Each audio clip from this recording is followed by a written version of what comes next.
अच्छी खासी मूवमेंट आज यहां पर सोने और चांदी दोनों में देखने को मिली है, स्पेशली यूएस फेड की मीटिंग से पहले, जहां पर एक्सपेक्टेशन ये है कि कुछ डॉविश स्टेटमेंट्स आते हुए नजर आएंगे। रेट चेंज होगा, इसकी एक्सपेक्टेशन ऑलमोस्ट 0% है कि रेट चेंज नहीं होगा। लेकिन आगे जाते हुए किस तरह की स्टेटमेंट्स देखने को मिल सकती हैं और क्या क्यूज यहां से आपको लगता है कि गोल्ड सिल्वर के लिए होंगे? Good evening Manisha. I think Fed के पर्सपेक्टिव से डेफिनेटली फेड पे पॉलिटिकल प्रेशर डेफिनेटली है रेट्स कम करने के लिए, बट हम भी ये मानते हैं कि I think immediately Fed rate cuts नहीं करेगा। आई थिंक फेड के फेवर में एक आर्ग्यूमेंट और भी है कि यूएस में जो भी टैरिफ्स अभी इम्प्लीमेंट हुए हैं, हालांकि हमने अभी तक इन्फ्लेशन में उसका इफेक्ट नहीं देखा है। इसके दो तीन कारण है कि एक तो कंपनीज ने काफी सारे इंपोर्ट्स फ्रंट लोड कर दिए थे। कुछ एक्सटेंड तक कंपनीज वो कॉस्ट खुद भी बेयर कर रही है, तो अभी तक कंज्यूमर्स पे वो कॉस्ट पास ऑन नहीं हुए हैं।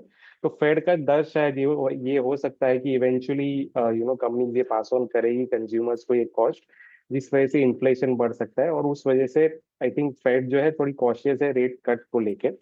बट इवेंचुअली हमें लगता है कि next year at least second half के बाद रेट कट्स के जो आर्ग्यूमेंट्स है वो स्ट्रॉन्गर होंगे, जो गोल्ड के लिए सपोर्टिव होंगे।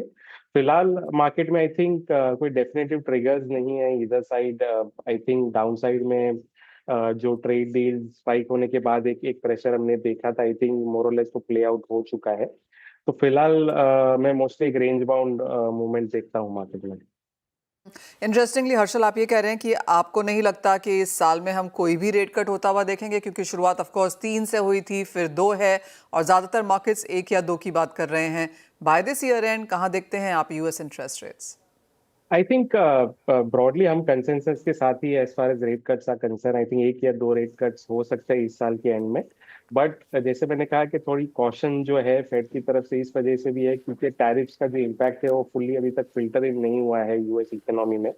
तो गोइंग फॉरवर्ड जैसे जैसे नए देशों के साथ डील स्ट्राइक होती है, एक्चुअल इन्फ्लेशन पे उसका क्या इम्पैक्ट आता है वो जानने में हमें आई थिंक और 6-8 महीने लग सकते हैं। तो तब तक ये कॉशन आई थिंक बरकरार रहेगा। लेकिन उसके अलावा आई थिंक जियोपॉलिटिकली अभी भी रशिया यूक्रेन का जो सिचुएशन है, डेफिनेटली आई थिंक वहाँ पे एक रिस्क अभी भी लिंगरिंग है मार्केट्स के लिए। तो वो कहीं ना कहीं वो भी डेफिनेटली आई थिंक इन्वेस्टर्स को जो है गोल्ड के प्रति पॉजिटिव रखेगा। बट जैसे मैंने कहा कि ओवरऑल कोई बहुत बड़े ट्रिगर्स इधर साइड नहीं है फिलहाल। तो ये डेफिनेटली हो सकता है कि 3200 से लेके 3500 का जो रेंज है गोल्ड मार्केट में वो कंटिन्यू रहे। और आप कहेंगे 1 से 2 रेट कट्स की जो हम बात कर रहे हैं हर्षल, वो ऑलरेडी बेक्ड इन है सोने के मार्केट्स में, वो एक सरप्राइज जैसा नहीं होगा? जी बिल्कुल। आई थिंक अगर उससे ज्यादा अगर फेड डविशनेस दिखाता है या इकोनॉमिक फैक्टर्स की वजह से ऐसा अगर मार्केट्स को लगता है कि रेट कट्स बहुत ज्यादा तेजी से करने पड़ेंगे, तब तक मुझे नहीं लगता है कि वो गोल्ड को बहुत ज्यादा और सिल्वर को ट्रिगर करेंगे। हर्षल, साथ ही साथ चांदी में अब आपको किस तरह के प्राइसेस नजर आते हैं? क्योंकि एक बार जब चांदी ने 37 निकाला तो हमने 38 देखा, 39 भी आया, ऐसा लगा कि 40 अब इसी महीने में शायद देखने को मिलेगा, लेकिन उसके बाद करेक्शन एंड कंसोलिडेशन देखने को मिली है।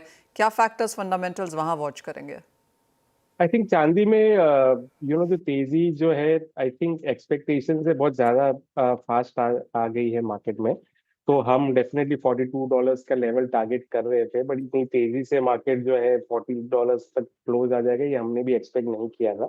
तो कहीं ना कहीं आई थिंक मार्केट थोड़ा कंसोलिडेशन मोड में डेफिनेटली जाएगा। $40 साइकोलॉजिकली टेक्निकली ये बहुत ही इंपॉर्टेंट है। तो आई थिंक मार्केट इतना जल्दी वो लेवल शायद नहीं ब्रेक कर पाएगा।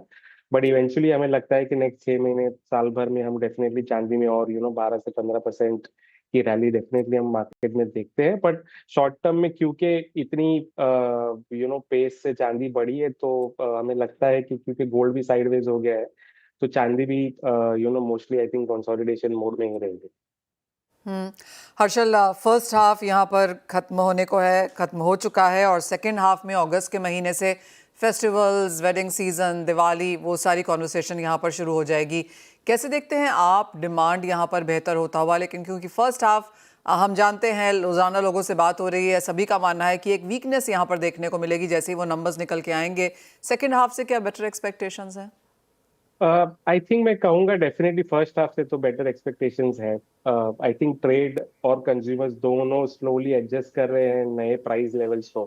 अगर आप देखेंगे कि आज से जो आईएजीएस भी शुरू हुआ है, अगर आप देखो तो मैन्युफैक्चरर्स बहुत ही एग्रेसिवली वेट रिडक्शंस पे फोकस कर रहे हैं। हमने देखा 9 कैरेट पे भी मार्केट का फोकस आ गया, तो कहीं ना कहीं या इन टर्म्स ऑफ कैरेट या in terms of weight technology से डेफिनेटली कंज्यूमर्स को एक प्राइस पॉइंट प्रोवाइड करने के लिए और अफोर्डेबिलिटी प्रोवाइड करने की एक जो एफर्ट है इंडस्ट्री से, वो डेफिनेटली ऑन गोइंग है और हमने वो ज्यादा एग्रेसिव होती हुई देखी है अभी।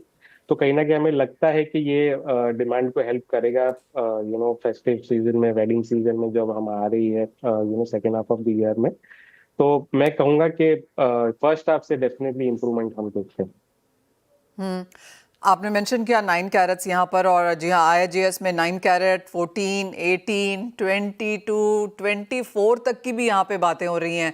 क्या एक बाजार यहाँ पर बढ़ता हुआ नजर आ रहा है लोअर कैरेटेजेस के लिए भी? बायर्स हैं, बेटर डिजाइन्स हैं, बेटर मेकिंग है, and then of course investment Indians के लिए यहाँ पर 24 कैरेट की भी ज्वेलरी है।